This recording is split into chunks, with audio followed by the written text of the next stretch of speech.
Hello everyone, आपकी favourite channel manifesting everything में आपका स्वागत है। आज का वीडियो बहुत छोटा होने वाला है, लेकिन हम बात करेंगे इस वीडियो में live in the end state की, कि हम कैसे live in the end state में रह सकते हैं।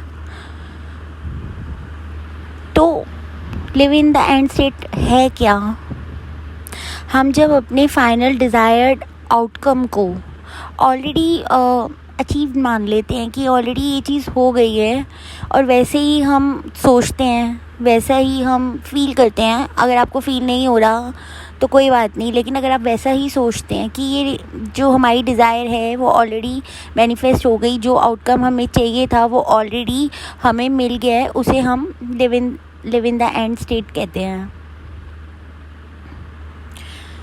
इसमें आपको अपनी प्रेजेंट रियलिटी को, अपने 3D को कम्प्लीटली इग्नोर करना है, और वो ही सोचना है जो आप सोचते जब आपकी डिज़ायर ऑलरेडी फुलफ़िल हो गई है। फॉर एग्ज़ाम्पल, आप मनी मैनिफेस्ट कर रहे हो, आपके पास 50,000 आ जाए, ठीक है। तो अब आप ये सोचोगे कि ऑलरेडी आपके पास 50,000 आ गए, और अब इसको आपको और भी आगे लेकर जाना है कि अब आप उस 50,000 से कर क्या रहे हो। लाइक आप शॉपिंग करने गए, आप अपने लिए कपड़े लेकर आए, ठीक है, कॉस्मेटिक्स लेकर आए। अब आप अपने आप को आइज़ बंद करके, मैं ये नहीं कह रही बहुत देर तक, लेकिन 2 मिनट्स तक, 3 मिनट्स तक, जितना भी आपको टाइम मिले, आप इमेजिन करो। अगर आप विजुलाइज करना आपके लिए इजी है तो आप इमेजिन करो कि आप वो कपड़े पहनकर देख रहे हो, आप वो कॉस्मेटिक्स यूज़ कर रहे हो, सब एडमायर कर रहे हैं, एडोर कर रहे हैं। वो live in the end state में रहना होता है। या फिर आप ऐसे इमेजिन कर सकते हो कि आपके हाथ में 50,000 रुपीज़ हैं, या फिर आपके बैंक में आप इमेजिन कर सकते हो कि 50,000 रुपीज़ हैं। तो ये होता है live in the end state में रहना। और अगर आप विजुलाइज नहीं कर पाते तो आप अफर्मेशंस बना सकते हो कि मेरे पास 50,000 रुपीज़ हैं, मैंने अपने 50,000 रुपीज़ से ये शॉपिंग करी, मैं ये लेकर आई। और इसको ऐसे बनाओ जैसे आप नॉर्मल कन्वर्सेशन, देखो अफर्मेशंस आप अपनी खुद बनाओगे ना अगर, और अपनी लैंग्वेज में बनाओगे, जैसे आप बोलते हो, जिस एक्सेंट में आप बात करते हो, अब उसमें अगर आप अफर्मेशंस करोगे ना, वो ज़्यादा इफेक्टिव होती हैं, क्योंकि आपका सबकॉन्शियस माइंड आपको सुनता है।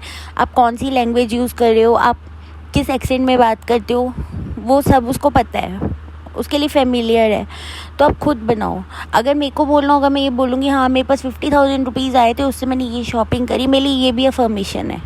अगर मैं इसी को बार बार रिपीट करूँगी ना, वो भी अफर्मेशन है। कोई स्पेशल अफर्मेशन लेने की ज़रूरत नहीं होती।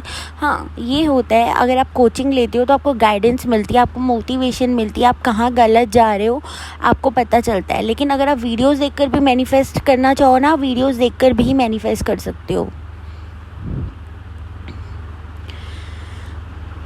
सो ये होता है live in the end state में रहना। लाइक अगर आप एसपी से कॉन्टैक्ट मैनिफेस्ट कर रहे हो तो आप ये इमेजिन कर सकते हो कि आप ऑलरेडी उनसे मिल रहे हो।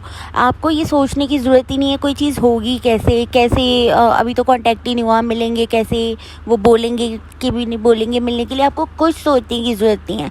आप वो सीन विजुलाइज करो या अफर्मेशंस करो जिससे ये लगे कि ये चीज़ ऑलरेडी हो गई है। आपके सबकॉन्शियस माइंड को ये लगना चाहिए कि ये चीज़ ऑलरेडी हो गई है। लेकिन हाँ, हमें रिपीट करना ज़रूरी है, चाहे वो सीन हो, चाहे वो अफर्मेशन हो, क्योंकि सबकॉन्शियस माइंड बार बार रिपीट करने से समझता है। अगर कोई 3D में ऐसा एक्सपीरियंस मिल गया, जो मतलब ऐसा एक्सपीरियंस था जिससे एकदम से सबकॉन्शियस माइंड आपका रीप्रोग्राम हो गया, वो चीज़ अलग है। लेकिन अगर आप डेलिबरेटली कर रहे हो ना, तो थोड़े से एफ़र्ट्स ज़रूरी हैं। कई लोग होते हैं वो एकदम से बिलीव कर लेते हैं, उनकी डिज़ायर एकदम से मैनिफेस्ट हो जाती है। कई लोग होते हैं उनको बिलीव करने में थोड़ा सा डिफ़िकल्टी होती है, पहले तो उन्हें लॉ ऑफ अजम्पशन पे ही यकीन नहीं होता। तो इसलिए छोटी छोटी डिज़ायर्स भी मैनिफेस्ट किया करो जिससे आपका बिलीव बने। और दूसरा, आपको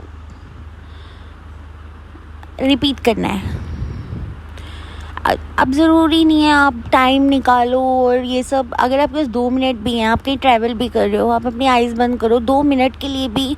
अगर आप एक सीन देख रहे हो, मैं ये नहीं कह रही फील करो, आप सिर्फ अपने माइंड में इमेजिन भी कर रहे हो ना, तो वो भी काफ़ी है। बट हाँ, बार बार करो। और कई लोग कहते हैं एक ही सीन को इमेजिन करना, आपकी मर्ज़ी है, आपकी मर्ज़ी है। आप एक ही सीन को इमेजिन करो या फिर आप डिफरेंट सीन्स को इमेजिन करो। लेकिन क्या होता है, जब हम एक ही सीन को इमेजिन करते हैं ना, वो हमारा एंकर बन जाता है। लाइक अगर आपके पास ज़्यादा टाइम नहीं है, आपके पास 2-3 मिनट है, आपको विजुअलाइजेशन अपनी करनी है, तो आप एक सीन रख लो जो बहुत ईजी है आपके लिए विजुअलाइज करने का। तो आप उस सीन को अगर बार बार इमेजिन करोगे, तो एक एंकर बन जाएगा कि ठीक है, ये चीज़ मतलब ये वाली डिज़ायर में ऑलरेडी मैनिफेस्ट हो गई है, मुझे बहुत ज़्यादा इतना कुछ सोचने की ज़रूरत नहीं है, बस इसी सीन से पता चल रहा है। लेकिन अगर आप के पास बहुत टाइम है, तो आप जितना डिटेल में इमेजिन करोगे उतना अच्छा है।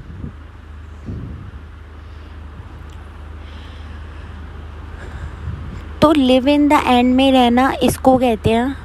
फीलिंग की ज़रूरत नहीं है, क्योंकि नहीं आती फीलिंग लोगों को। बहुत सारे क्लाइंट्स भी कहते हैं, सब्सक्राइबर्स भी कहते हैं फील नहीं हो रहा। कोई बात नहीं, फील नहीं हो रहा, आप सिर्फ सोचो, अपने ऊपर अननेसेसरी प्रेशर मत डालो कि फील नहीं हो रहा, फील नहीं हो रहा। नहीं हो रहा, कोई बात नहीं।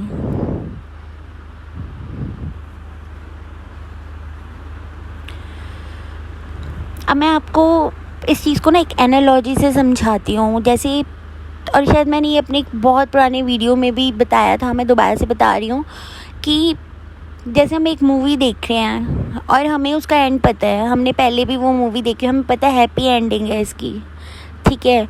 तो अब मूवी के बीच में कितना भी ड्रामा हो, कितना भी कुछ हो, हम एकदम से हमें स्ट्रेस नहीं होता, हमें पता है कि इसकी हैप्पी एंडिंग है।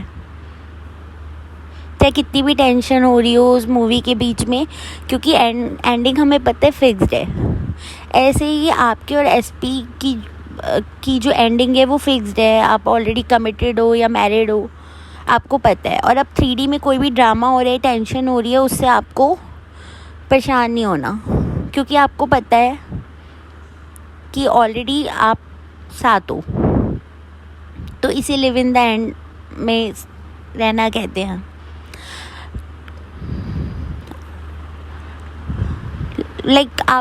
आपने ट्रेन की टिकट बुक करी, आप एक स्टेट से दूसरी स्टेट जा रहे हो, ठीक है। तो अभी ट्रेन नहीं आई है, लेकिन आप टेंशन में नहीं हो कि मतलब कि अरे यार ट्रेन नहीं आई, मैं जा पाऊँगा कि नहीं जा पाऊँगा। आपको पता है ट्रेन आएगी और आप पहुँच जाओगे जिस स्टेट में आपको पहुँचना है, आप चले जाओगे आराम से, आपको पूरा इस चीज़ का विश्वास है। तो यही live in the end state में रहना होता है। और ज़बरदस्ती फ़ील करने की ज़रूरत नहीं, अपनी खुद की अफर्मेशंस बनाओ कि ये चीज़ हो रही है तो मैं क्या क्या करूँगी, अगर मेरे पास 50,000 आ गए मैं क्या करूँगी, और उससे रिलेटेड अफर्मेशंस बनाओ। हमें सिर्फ माइंड को ये सिग्नल देना है कि ये चीज़ ऑलरेडी हो गई है। और इसके लिए सबसे बेस्ट होता है ग्रेटिट्यूड फ़ील करना, क्योंकि हमारी सबकॉन्शियस माइंड को ये पता है कि जब भी हमें कोई चीज़ मिलती है हम थैंक्स बोलते हैं, वो ट्रेंड है इस चीज़ से। तो अगर आप अपनी डिज़ायर के लिए ऑलरेडी थैंक्स बोलोगे ना, और ऐसी अफर्मेशन बनाओगे कि आई एम सो थैंकफुल कि ये चीज़ हो गई है, अगर आप ऐसी अफर्मेशन बनाओगे ना, तो सबकॉन्शियस माइंड को लगेगा ये पर्सन थैंक्स तब बोलता है जब इसे कोई चीज़ मिल जाती है। इट मीन्स ये चीज़ ऑलरेडी हो गई है, क्योंकि सबकॉन्शियस माइंड क्वेश्चन नहीं करता। और कॉन्शियस माइंड को बाईपास करने के लिए आपको रेपिटेशन करनी पड़ेगी। तो आप इसको बार बार अगर आप ग्रेटफुल फील करोगे, थैंकफुल फील करोगे, चाहे फीलिंग नहीं आ रही, लेकिन अगर आप सिर्फ बोलोगे भी, तो ये आपकी डिज़ायर बहुत जल्दी मैनिफेस्ट होगी, क्योंकि आपका सबकॉन्शियस माइंड ऑलरेडी इस बात से ट्रेंड है। ऑलरेडी आपके सबकॉन्शियस माइंड को पता है कि ग्रेटिट्यूड तब एक्सप्रेस किया जाता है, ये पर्सन थैंक्स तब बोलता है जब इसको कोई चीज़ मिलती है। तो उसके लिए एक्सेप्ट करना बहुत इजी हो जाएगा। इसलिए आप हमेशा अपनी affirmations I am so grateful, I am so happy ऐसे ही बनाया करो। और अगर अफर्मेशंस ऐसे नहीं बनानी तो एंड में थैंक यू बोला करो। आई होप आप लोगों को क्लियर हुआ होगा। तो आज की वीडियो में इतना ही। अपने फेवरेट चैनल को लाइक शेयर और सब्सक्राइब ज़रूर कीजिएगा। Bye, take care, happy manifesting.